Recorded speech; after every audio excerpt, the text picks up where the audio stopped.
Welcome, people, to the Fuel and Fire podcast. This is episode 1. My name is Faiz. I am a contributor with the Oil Rig. And I'm Josh. I'm with the Win Column.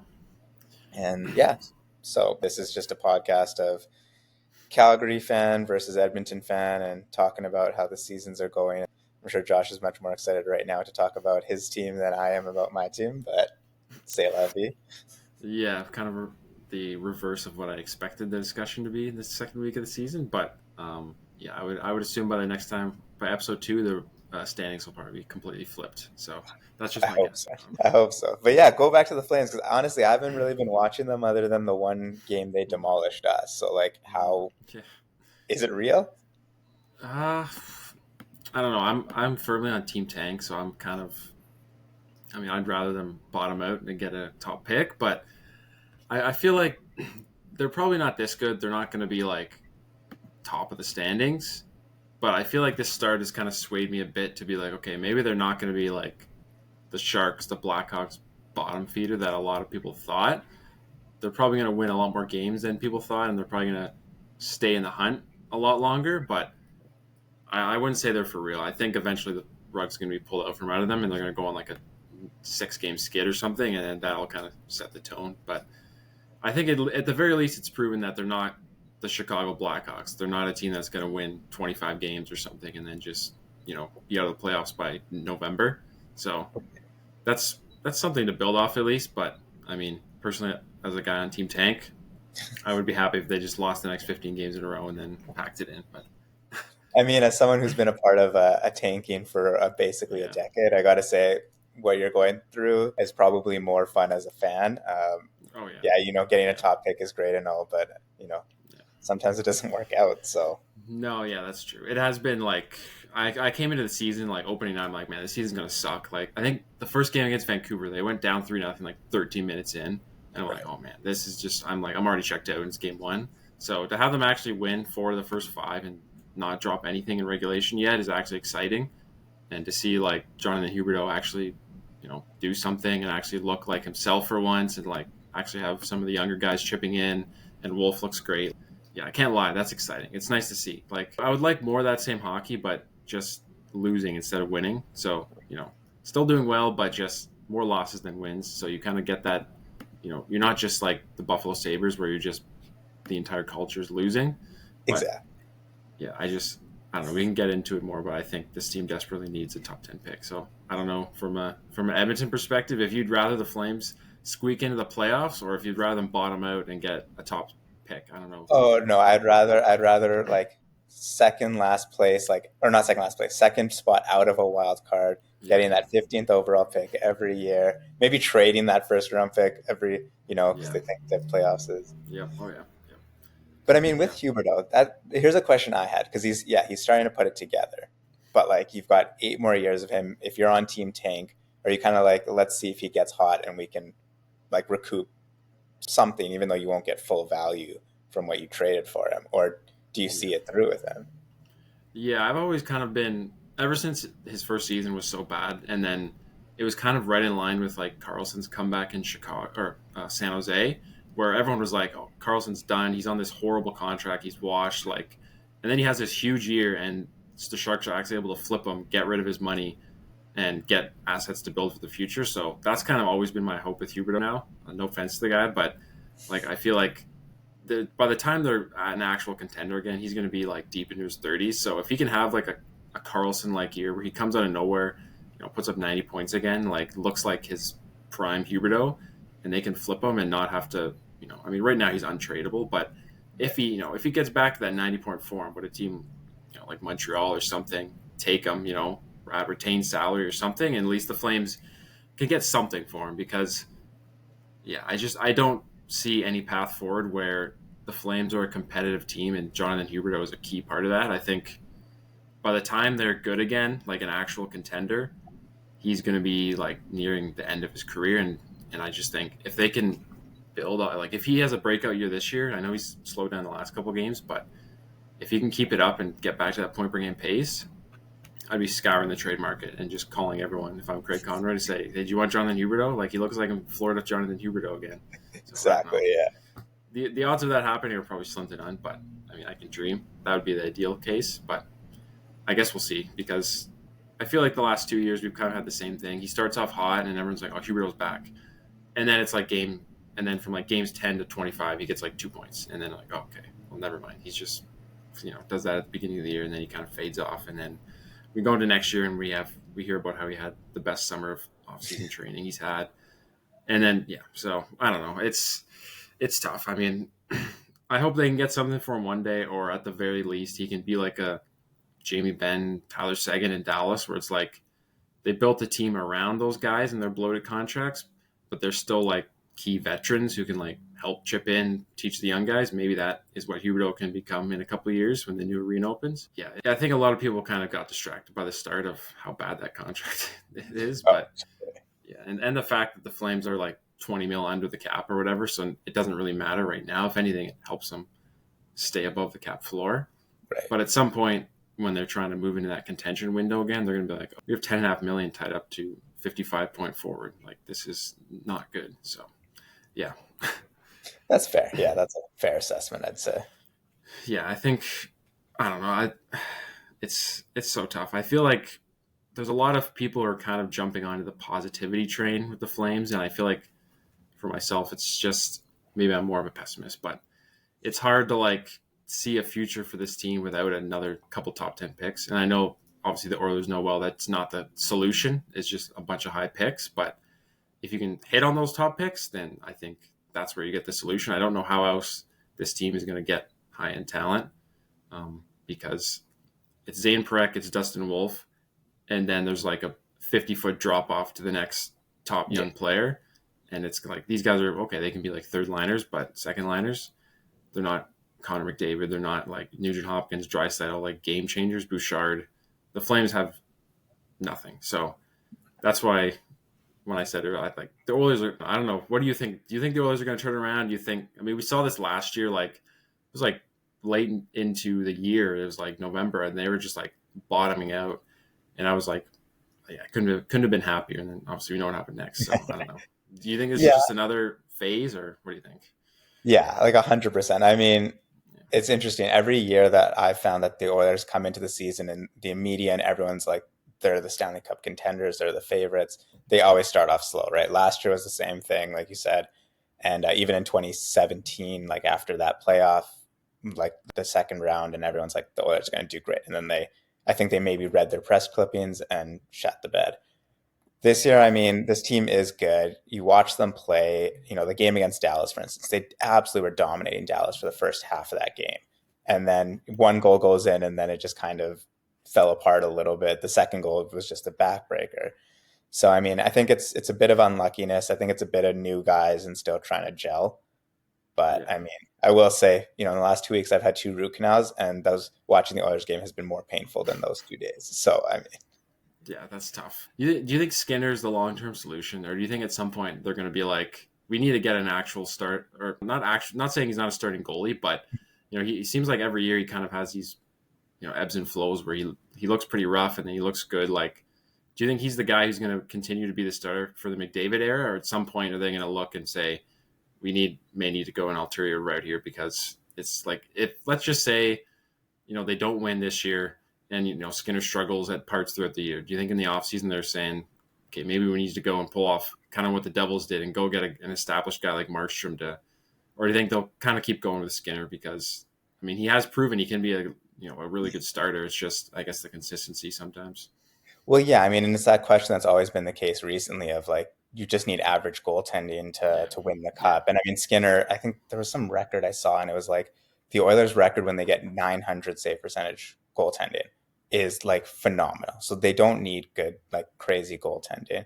Right now, Skinner's contract, he's making 2.6 for another 2 years. Like, I don't see them, unless he just completely bottoms out, which I don't see happening. I don't see them trying to improve it, because cap space is so important for the Oilers that, unless you're like, because if you go and you can get Swayman, you can get Shesterkin, let's say somehow.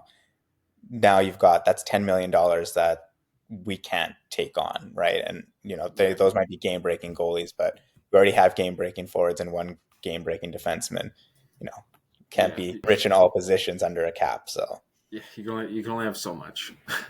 The Oilers Exactly. already have enough elite talent. They don't need an elite goalie now too. Like, come on, Exactly, yeah. But I do stretch think them. Skinner can be just that average goalie, like a Chris Yeah. Osgood. I definitely see that in him. Oh He's yeah. still so Yeah. Well, like even in the playoffs last year, like if he can just get hot for like a month, like that's really all the Oilers need at the end of the yeah, day. Like McDavid and Draisaitl and those guys can carry them the rest of the way. As long as they have a goalie who's not just a sieve, like as long as he's just like you said, league average. I think that's really all they need when you can score like 8 goals a game if you want against whoever on any given night. So yeah. So I'm not too worried about Skinner in that sense. I know like the first goal against Dallas again was a bit of a weak one, although it looks like it might have been tipped. I saw a replay of it, but yeah, I'm not too worried. I think we'll see how this team responds. We've seen it before. They got Carolina. They've got a few days, and they got Carolina on mm, Tuesday. That'll be a good test, I think. But yeah, I know. Yeah, I would love nothing more than the Oilers to just bottom out. But I mean, there's no way they're not going to turn around eventually. Like at some point, it's going to click. Same thing last year, and McDavid's going to because he's been struggling a bit, or at least points wise. Not, I'm sure his underlyings are sparkling, but the puck's I just mean, not even going points in. wise, I think Yeah, he's still like a point per game player, and everyone's yeah. talking about him struggling. So Yeah, that's the thing. I was checking his numbers the other day, and because I've heard all these tweets about how he's struggling, and I'm like, he's literally a point per game, which for 90% of the league is like a career year. For him, it's like, man, McDavid's off. Like, so yeah, yeah, it's when you have that type of talent, it's unless you're putting up because he set the bar so high at this point, unless he's putting up 2 points per game, and everyone's like, he doesn't really look like himself or whatever. But exactly. meanwhile, in Calgary, it's like, oh, is anyone going to hit 60 points on this team? I don't know. Maybe not. Could we hit 50? We'll see. Can Nazem Kadri get 70 again? Maybe. I don't know. I mean, I was surprised to see Kadri do that. I wasn't sure how he would do outside of like Colorado and stuff, but he impressed me last year, notwithstanding the pretty terrible season Calgary had. Yeah, he was. Honestly, his contract, in my opinion, is like if the Flames are an actual good team, that contract is like solid value. He's like a very good second line center. It's just when you're in the state the Flames are, like the contract was bad because like by the time they're good again, he's past his prime. But if they were good right now, he's a perfect 2C. The Yeah, problem is they have no center depth past him. It's just like Michael Backlund, who's we all love Michael Backlund, but he's like into his late 30s now. He's not the player he once was. Martin Pospisil's great, but again, like this is his first 2 weeks playing center in the NHL, and then it's like Kevin Rooney. It's like it's not pretty, and that just goes back to the top 10 pick. Like I don't know. I don't see any way that the Flames are ever going to be competitive. You look at all the top teams, like you look at the McDavids, the Matthews, the McKinnons, like Carolina. You mentioned Sebastian Aho. Like every single top team has that like elite 1C or that high end 1C. yeah, And I'm like, where are the Flames getting that if it's not through the draft? I know Frank Cervelli mentioned they're kind of looking to the trade market for like a young middle six center, which could help. But again, like you're not acquiring an elite number 1C on the trade no, market, and no.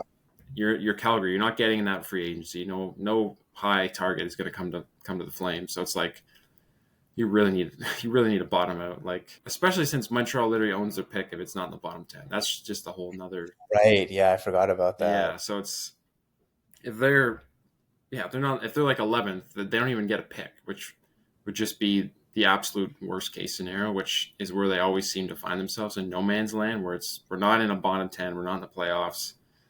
So it's yeah, like going back to is their start real?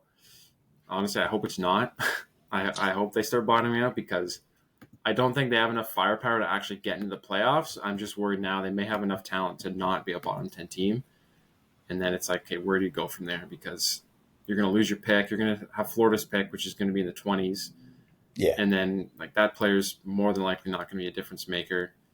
And then it's just another year of, well, we're going to be okay. We're going to be mediocre, but we're not going to have any elite forwards. We're just going to kind of float on the back of the Huberdeaus, the Kadris, the Uyghurs for the next couple of years until they're past their prime. And it's kind of just delaying the inevitable, I think. yeah. I don't know. I think at some point you just got to bottom out, and the Flames have never been able to do that. They're like the only team that has never picked in the top 3, which is just like a horrible record to own, and it shows on their historical mediocrity, and that's probably one of the main reasons. So, yeah, we'll see where it goes, but I think in a month we'll be completely talking about how the Flames have been awful and the Oilers are at the top of the league again. So, Man, I hope so. I don't. If the man, just looking at the group chats, we win 2 in a row, and everyone's still a little getting a little happier, and then you lose against Dallas, even though again they played a pretty Yeah. good game. It's just doomsday over here. Yeah, it's tough when you're at the top. When like you said, you come into the year and you're the Stanley Cup pick by like every single panelist out there. It's like if you don't start the year like 5-0, everyone's like, is it panicked? Is it time to panic? And it's like at least they got like they got Draisaitl locked up. I'm sure it would have been like people would have been kind of questioning that if it came to the year. So that was good news for them. I guess it's Bouchard next now, but I mean I don't see any reason why he wouldn't want to stick around. Like he gets to play on the best power play in the world. He gets to play with McDavid and Draisaitl, just boosts his point totals. So I think they'll be fine. But yeah, it is just kind of funny to see this where the Flames are right now in the top and the Oilers are at the bottom, which is the complete opposite of what everyone predicted. But I mean, I it's don't see early. that lasting. That always happens in the early season. I think during the decade of darkness, Yeah. like the Oilers started the season like 8-2-1 one year and then bottomed out. So there's hope for you. There's hope for us. Yeah, exactly. Yeah. Well, we looked at a post I did a couple of weeks ago. The Flames have started 3-0 4 times since 2000. All 4 times they missed the playoffs. 2 times they finished in the bottom 10. So they're not strangers to getting off to a hot start and then just completely falling flat the rest of the year and either missing the playoffs or just completely bottoming out. So that's You're what just we're saying hoping for. the start is a good thing based on history. Then. Yeah, exactly. Yeah, it's just.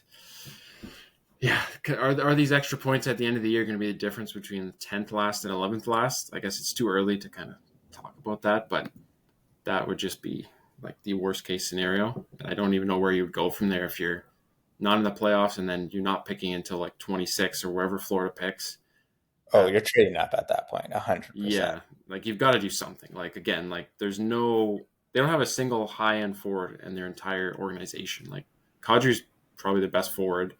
He's like in his 30s. He's still like a 70-point guy at his absolute peak, and that's your best forward. And he's almost mid 30s. So yeah, I know there's many anti-tank people out there who say it doesn't work, but I think more often than not it does work. It's just as long as you're not the Buffalo Sabres and you just find a way to screw it up year after year, then getting elite talent at the top of the draft is typically the way you get back to being a contender. Like, I mean, I feel like Buffalo. This is maybe a mean thing to say, but I feel like Buffalo's reaping what it's like a karma thing because when McDavid was when it was the McDavid year, they were blatantly tanking, like right. And I mean, Chicago, I guess, kind of did the same thing with Bedard. So we'll see how that goes. But I definitely think if you have a team that's wanting to get better through the draft, but isn't like at least the Flames have some good players and stuff. I think that helps. The Oilers, I think, got helped by the fact that we just were saddled with kind of management that was trying to win while also trying to do a scorched earth at the same time. Because in Canada, you can't necessarily fully commit to a full rebuild for more than a season, right? So yeah, exactly. Like I get why people make the argument like the full down to the studs doesn't work, and I agree that's probably not the best way to go. Like you said, look at Buffalo; they literally put all their eggs in one basket. Like they just traded every single asset they have. Like we need to get McDavid, and if they did, they would have won the lottery. They would have been probably in the playoffs many times by now, but they didn't. And now that was like a decade ago. They're still terrible, and they have nowhere to go because they completely bottomed out for that. And even Chicago, like yes, they got Bedard, but you look at the rest of their lineup, and it's pretty ugly. Like there's not much else there to support Bedard, and they're probably not going to be back in the playoffs for a long, long time. So unless you're in a case where the Oilers already had a lot of like good young players and talent when they got McDavid, like they weren't trying to tear down the studs at that point. It just kind of fell in their lap, which worked out perfectly. But yeah, I'm glad the Flames aren't going the Buffalo road of. I mean, there's not really a player in this draft that would be worth doing that. I mean, next year with Gavin McKenna, that's a different story. But I think by then the Flames will probably be past the point of tearing it down. They'll probably start trying to work it back up. So that's just a pipe dream at this point. But I still think they need at least 1-2 top 10 picks because you don't want to walk into the new arena with your first line as Kadri, Kuzmenko, whoever again, because that would just be disaster. And no one's paying the high ticket prices to go watch Andrei Kuzmenko and Nazem Kadri when he's 36. Like, love those guys, but Well, especially with the new arena, those ticket prices aren't going to be cheap. Yeah, exactly. I know they've like Craig Connor's kind of mentioned it, and like the Calgary media's kind of mentioned that's their goal is like 2027. That's when we want to be on the way back up, which is a good goal to have, and it gives you like another 3 years to kind of build your roster back up. But if you don't get those top 10 picks, I don't know how you're going to do that. And if what Frank Cervelli says is true, and they're actually looking to the trade market because of their hot start, I mean, that's a pretty big red flag for Craig Conroy, because we all know how the last regime kind of tanked the Flames by what Brad Treliving did with the Hamonic trade, and then, trading a bunch of assets for Dougie Hamilton when they weren't really a playoff team yet, and kind of just, trading a second for Brian Elliott, trading for Mike Smith, like all because of that 14-15 season where they kind of just defy the odds. And then he's like, we can just skip the rebuild. We're competitive again. And then, that obviously blew up in their face in the summer of 2022. And then here we are now with this current roster that's just kind of sucks. But well, not right now, anyway. Yeah, not to be so negative, but I mean, it's I guess so far they've been good. But I don't know. Come back in a couple of weeks, I feel like it's going to be a different story for this team, because I don't see how a team floated by their current roster can stay at the top of the standings. They don't have the talent that the Oilers have to drag them back up, drag them into games. At some point, it's going to catch up to them unless Dustin Wolf goes, prime Mika Kibrasov and just kind of pulls the team on himself. But I don't think that's going to happen either. So, yeah. Kind of funny. You would have expected this podcast to be me going all doom and gloom and you being all super happy, and it's complete opposite. So yeah, we all know what's coming next. The Oilers are going to turn around, just go on a 10-game streak, and the Flames are going to start second. So I hope so. That's what I think this is going. I don't see how any other direction would make sense for. You look at the teams on paper, it's come on, Well, the thing with the Oilers is it's because I just wrote an article about the power play, and and then I wrote we did a Sunday census about the the new forward lines and stuff. And the really interesting thing is, going into the season, everyone was the top of the team is really good. We're worried about the fourth line, worried about the two bottom right D spots on the team. Mm-hmm. And watching the last few games, especially, it's the second line that's the problem. The fourth line's been actually really good. The third line, I mean, Henrique and Brown might be one of the best pairings for a third line in the league, frankly. But it's that second line, I think Nugent Hopkins is having a really tough start to the year, and I don't think putting him to center his own line is really the remedy for that for him. But I don't know if they're what option do we have at this point? Stetcher's actually done a pretty good job at calming down Nurse. And I've always said Nurse plays really well with a small, a skater who can move the puck. He doesn't need, to start the season, he was still struggling a little bit, but he's settled down because now he doesn't feel like he has to do everything. Stetcher's not a top four defenseman, but he meshes well, right? So I think that's made a huge difference in how they've played too. But it's just kind of funny that everything we thought was a strength has kind of fallen down. Even McDavid are not quite playing up to snuff.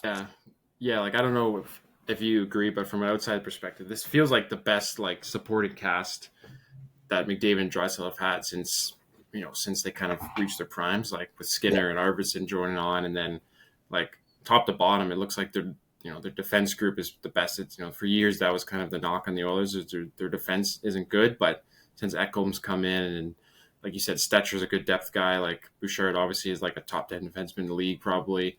It seems like this is the best group they've ever had around McDavid and Draisaitl. So it would just be shocking if they don't eventually figure it out. And I think, like you mentioned earlier, with a bunch of new bodies coming in, like Skinner and Arvidsson, it probably just takes some time to get that chemistry back. But yeah, I think eventually, once they kind of hit their stride, they're going to look like the contender that everyone says they are, unfortunately, which I don't want to happen, but I don't see any way that they don't eventually kind of put things together exactly like they did last year when they look down and out, and then it's something just clicks, and they're oh, okay, now they're one of the best teams in the league again. So exactly, yeah. So I'm not too worried.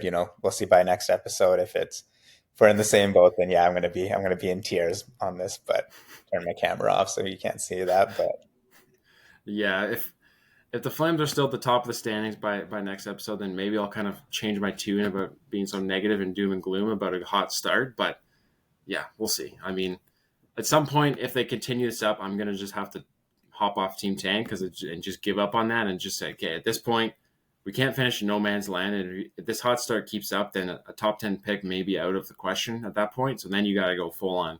Okay, we need to make the playoffs because we can't not finish in the bottom 10 and then like miss out in the playoffs like 22, 23, where they came 16th last. And then it's like, yeah, it's just a nothing year. You just wasted a whole year. You don't really get a top pick. You don't get in the playoffs. You're just like in no man's land and you move on to next season. So exactly. You don't want to be Philly again, right? Like Philly last year. Yeah, that's exactly. Yeah, I've seen people compare the Flames to Philly last year, where it's like a team that was supposed to be rebuilding, like they're not really there yet. They still need some more talent, and they surprise. They do better than expected, and then it's like the last week of the season, or I think it was literally the last night. Like they literally missed the playoffs by like a goal or something because of a goal in another game, and then it's like, okay, well now we picked 13th or whatever it was, and then we don't make the playoffs, and it kind of just feels like a wasted year. So, I mean, that is the worst case scenario for at least they had Matvei Mitchov coming in. Yeah, but that kind of softens the blow when you have a player like that coming in. And Flames don't. I mean, they have Zane Parekh, but other than that, there's no forward that's like, oh, he's going to come in, he's going to save us. There's no Ivan Demonov, Matvei Mitchkov, like these top forward that you can at least kind of grasp onto and say, okay, this guy's going to come in, even if we don't get a top pick, we've got him coming. Like, no offense to like Matvei Gridin or Coronado or like all these guys. Like they're good players, but I think you'd be hard pressed to say they're difference makers at this point. They're kind of just complementary players to those elite players that the Flames just don't have right now. Yeah. So that's where I think the worry kind of stems from in this hot start is, at some point you're going to be caught in the middle of nowhere and just not have that talent, not really look like a playoff team. Like the Flames sneak into the playoffs, are they really going to knock off Edmonton or Vegas or Dallas or, Minnesota or one of these teams in the West? Probably not.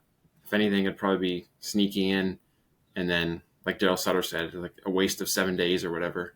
Right. And you just get swept and then you're out. And then you just have to just go to next year, which is the worst case scenario. And I'm probably just being too doom and gloom since it's literally 5 games into the season and the Flames are 4-1. But that's just where my brain goes because this organization has never really been positive in the last 20 years. So fair enough. Yeah. So we'll see where we're at in the next episode. We could be in the same spot, or we could be at a spot where you're crying because the Oilers are still doing bad and I'm crying because the Flames are still doing good, which doesn't make any sense, but that could be the spot we're at. No one's happy in Alberta at that stage. Yeah, everyone's just pissed. They're like, why are the Flames good? Why are the Oilers bad? Come on, we need to flip this script. So exactly.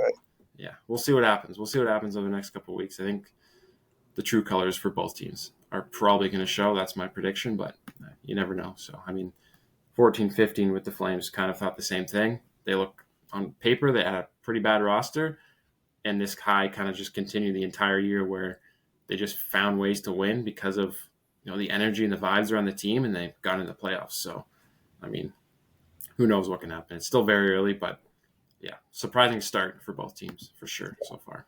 I would agree with that. Yeah, definitely.